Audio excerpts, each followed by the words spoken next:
Hey everybody, Maico here for the Fellowship of Acoustics for now, joined by Milo. And if you've clicked on this video, then you probably know what's up, but we think you all deserve an explanation.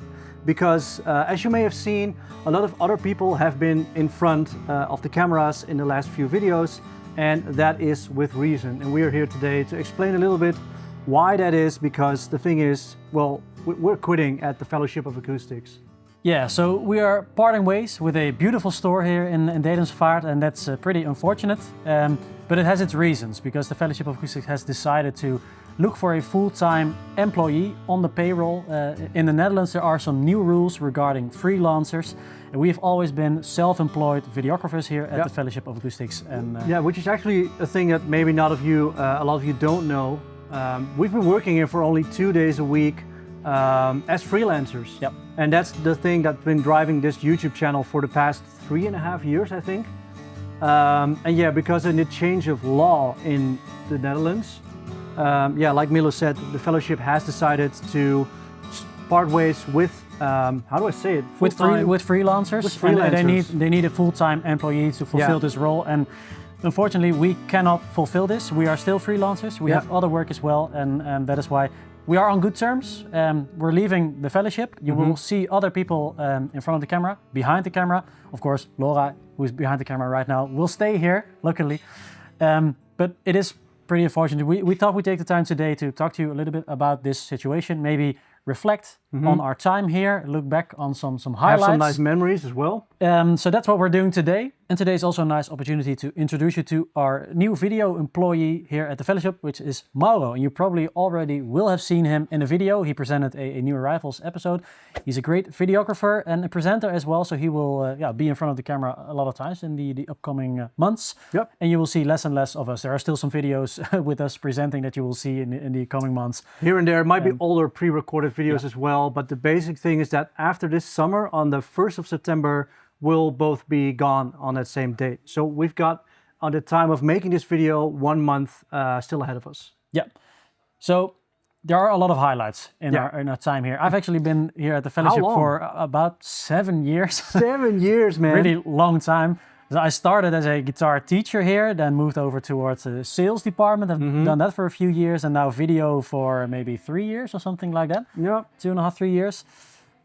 So yeah, we thought it would be nice to reflect a little bit and maybe search for some highlights, and maybe we can start with the highlight in terms of stringed instruments. Is there a particular guitar in your time here at the Fellowship that you remember as being your favorite?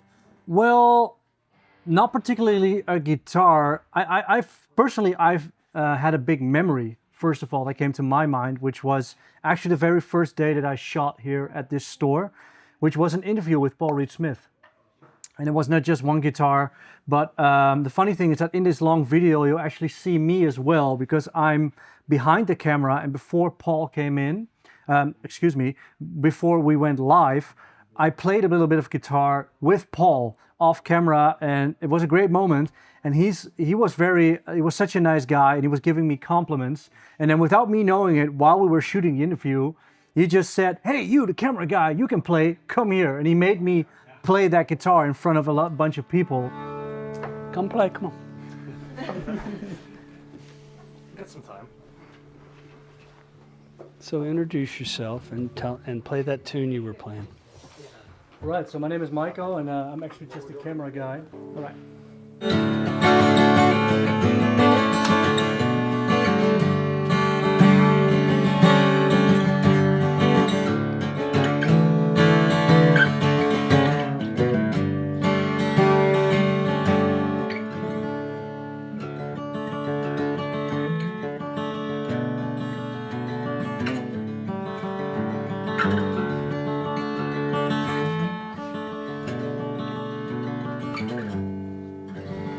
Was something like that. It's beautiful. And it was probably like what's it called, a tonare? Is it? No, like it was an Angelus. Angelus, PRS right. or Angelus. Yeah. And ever since then, I've been getting into DADGAD a lot more. Different tuning, which is played by Tony McManus, which is a DADGAD genius from Scotland, and he plays PRS and Jealous guitars. So that was a very fond memory that I have of and this Paul place. did buy a few guitars. And Paul actually bought a few guitars. Well, what was it? And a mandolin, the Lloyd Lora mandolin. Lloyd Lora mandolin. Was it also like a junior or something? An SG Junior? SG Junior, and he actually, how do I say this, rebought, like he bought that PRS and Jealous for himself. Because it was such a good guitar. Because he thought it was such a good guitar after me playing it, of course. I understand, yeah. So that was a really nice way to start this off. And there's a bunch of memories more, but that one sticks out with me all the time, yeah. You? So in terms of guitars, I'm thinking of two. Okay. And both of them are 335s. Do you own one of them? No. No, I wish. No. So one was in 1959, ES335. I think that might be like the best electric that I've ever laid my hands on. Okay. But then there was also a 68, I believe, 68. It was like a burgundy sort of sparkle 335. It's been a while now, but that guitar, man, it was a little bit more affordable, of course, being 68 and comparing to 59. But that was like, I still remember thinking like, this could be my one and all guitar. Like I can only have this and play this for the rest of my life, and that's it. Talking about finishes, do you remember the D-fin? The ES335, the D-fin. The D-fin, the 330. The 330 D-fin is the what we call it. Red Shoal played that one. That was cool. That was a great guitar. But we've seen our share of guitars here in the last few years, and also bought a few. We bought a few. How many? Do you know how many you bought while you were here? Let's not go into that, maybe. I bought 4. Too many. I've been here for 4 years. I bought 4, so that's 1 a year. That's decent, right? Maybe that might be a nice story to tell now that we're sitting here. One of the first guitars that I bought here, the first time I came here, I went with a friend and Maarten, who you've already also will have seen a few years ago on the YouTube channel. He sold me an Atkin guitar, an Essential D. I remember that story. Incredible D18 style guitar. And I've had that guitar then for a long time. Then I traded it in here. Don't know why. I traded it in for a J185, a Gibson. And later on I traded in that guitar for my Jazzmaster that I still have, the 63 Jazzmaster. So I'm still really happy with that. But I was always thinking about that Essential D because it was such an amazing guitar. And I've mentioned it in a few videos as well. Like if that person is out there and still wants to sell his Essential D back to me, then please let me know. And then it was like a few weeks back now, and I was standing here, I was tying up some cables, and then I saw someone looking at me from the villa, and then he grabbed his phone, he was like scrolling on his phone, so what's the matter? And then he went up to me and showed me like, this is your guitar. Because he had seen some of the videos on the YouTube channel. He was up to date about the story. Yeah. And he was visiting someone who was selling an Essential D, and he told him, yeah, I bought this one from Milo over at the Fellowship. And that it was for sale. And the guitar, he lived like a kilometer from my house. That's insane. So it's been there all along, really close. So then I went over to his place, tried out that guitar, and it was like, it's crazy, like it's so specific, like tiny differences in a neck or something, but it felt like coming home. I didn't buy it. I think we parted ways. I have some other beautiful guitars, and I don't want to spend less time with them. Yeah. But it's nice. Nice conclusion. Like it started with an Essential D, and now it ended with that same Essential D, and now we're here. And in terms of like, we did a lot of live sessions as well. We had a lot of that's what I was thinking great as well. artists here. Yeah, man. You have some memories. Tallest man on earth.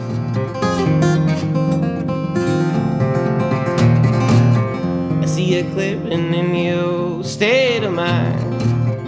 We dress up, get thrown around. I'm gonna breathe and work through every little heart I know.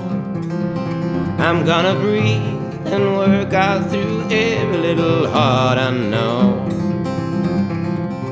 You see a glimmer, but I really liked it. He was not as tall as you might think. That's true, actually. He's kind of small.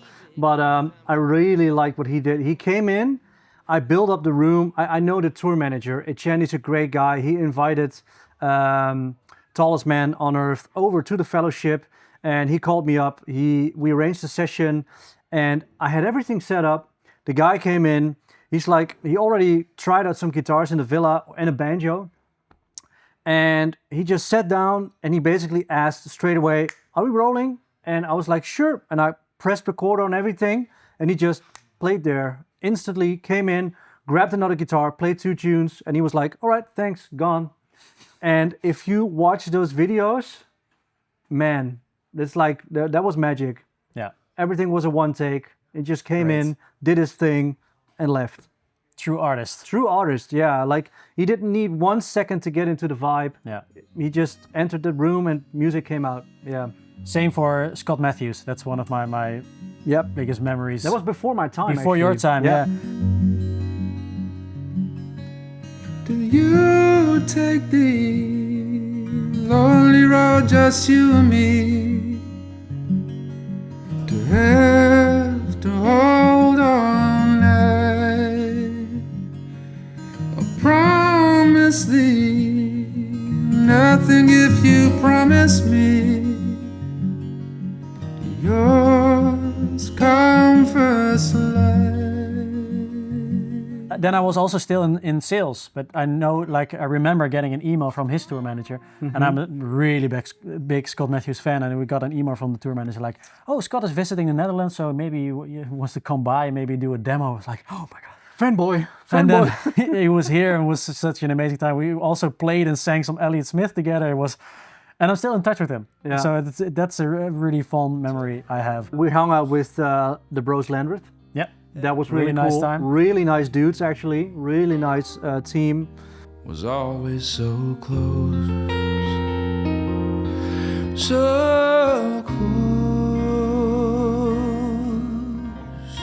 and in my wildest dreams,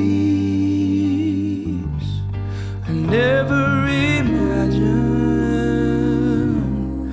that you would happen to lay right next to me. Jimmy Rosenberg. Jimmy Rosenberg was incredible. That was hilarious. Yeah, and what a player, what a talent. Yeah, we also had the festival that we had last year for the first time. That was pretty cool. And I remember another goofy moment of yours that I wasn't attending either, but you played out on the lake that's behind here in the winter on ice. I don't know if that's somewhere out there on the internet. Probably will be hilarious. But it was a really cold winter, and we have a lake here behind the store. It was completely frozen over, so we threw out like a power cord and then rolled out an amp on the lake. Then I was onto the ice on a telly, like playing some rock and roll. I don't know. Hilarious. Pretty stupid. Could have died. Could have died, but didn't. Luckily, and maybe some videos that we want to look back on, because we made videos that we've made, actually. Videos that we made. Is there a favorite? Do you have a favorite of the videos that we shot? Well, the thing is with this place, which is also why, well, of course, it just means this place has meant a lot to me in the past 4 years, which I still think it's kind of sad that we're leaving, but it's okay as well. We've accepted it, or at least I have. I know you have as well, but I think that one of the greatest experiences that I had was visiting the Taylor Guitar Factory with Maarten and Tom. Tom, as you all know from the demos, and it was such a crazy journey to make. We everything on that journey, you know, when you go out and then you meet people and it just feels like you're in a freaking movie. Everything that happens, it feels connected somehow. So the thing was that we met Andy Powers. We got a tour, great people over at Taylor Guitars, and Andy told us the story that he built Powers guitars before he came to Taylor Guitars. But he only built a few because those were all handmade. And later that night, we were out in San Diego. We were gonna eat at some place, and Tom was like, nah, this place just doesn't feel right. I don't want to eat here. Maarten and I, fine, let's go to the Italian place that we saw earlier because we heard a jazz band playing. And we went over to the Italian place, and there's this guy, and he's rocking a big ass archtop, and he's playing phenomenal. And Bob Boss, I think was his name, the name Boss, I mean, come on. And we have pictures of that night, I think there's somewhere as well. Turns out, because we were like, what is he playing? It sounds so great. Well, you guessed it already, but he had it on the headstock, Powers guitars. And we were like, get the frick out of here. And he just told us he built like 6. And we met the one guy in San Diego playing one that night. I mean, that was crazy. That's pretty crazy. And we met the neighbor of Patrick James Eggle. Oh, right, in the plane. On the plane. But that's a man. These stories can just keep coming. But that whole trip, that was probably, that was the biggest thing for me in this time here. Yeah. You? I'm thinking of the Bertolf videos. I really love doing the Bertolf videos. I really like Bertolf as a player and as a guy. I really get along with him well. And, agreed. So doing like presenting with him together and then just listening to him play on all those Dreadnought guitars, like finding his perfect bluegrass guitar. One of the best bluegrass players in the Netherlands, I think. Maybe he's always right on the money when he's playing it.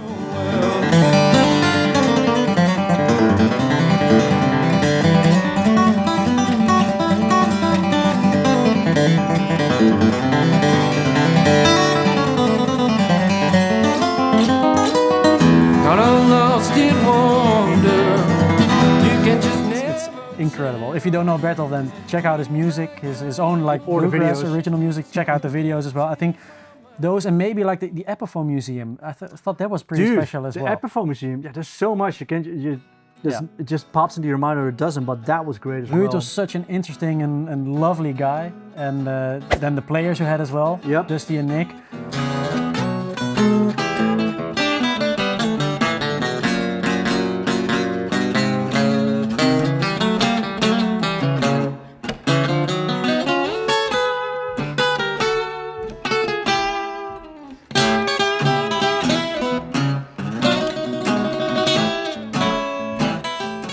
Was incredible. I think maybe those two, Bertolf and the Epiphone Museum, I think those were my video highlights. For context, there was a museum. The guy had literally a copy of every single Epiphone ever made before they were acquired by Gibson, except for one. And the one that he was missing, he actually knew that it existed, but it was all like Frankensteined up into different parts and whatever. Crazy story, crazy guy. Also really connects amazing. Back really quickly. I told this before, but I once bought a Epiphone Zenith here from 1938. And then I knew that Ruud had this museum out there pretty close to where I live, also maybe 10, 20 kilometers. And I reached out to him like, this is the serial number that I have. Which one do you have? And he had like the previous serial number. Literally. Like I had 13778 and he had 13777. So it was like from 1938, two guitars, probably the same day, rolled out of the factory and then ended up in Overijssel in the Netherlands. One in your hands and one in his. Crazy. That's crazy. But I think this is enough reminiscing. We just also wanted to talk to you, our followers online. It's really sad to see you go. We will still be making videos, not for the fellowship. We will, We will still be doing that in our own time as freelancers. It's been a wild ride. It's been a lot of fun. It has been a lot of fun. Met a bunch of great people. Yep. Like you said, Bertolf, Lijf de Leeuw, as well. Ruud van Halden. A lot of Dutch artists actually that we've gotten to know over the years. Really, really appreciate having that opportunity while we were here. Yep. But yeah, I don't think we want to make this video any longer. So I think this is goodbye. This is it. Yeah. Thank you all for watching over the years. Thank you all for watching over the years. And this is us. Yeah, that's it.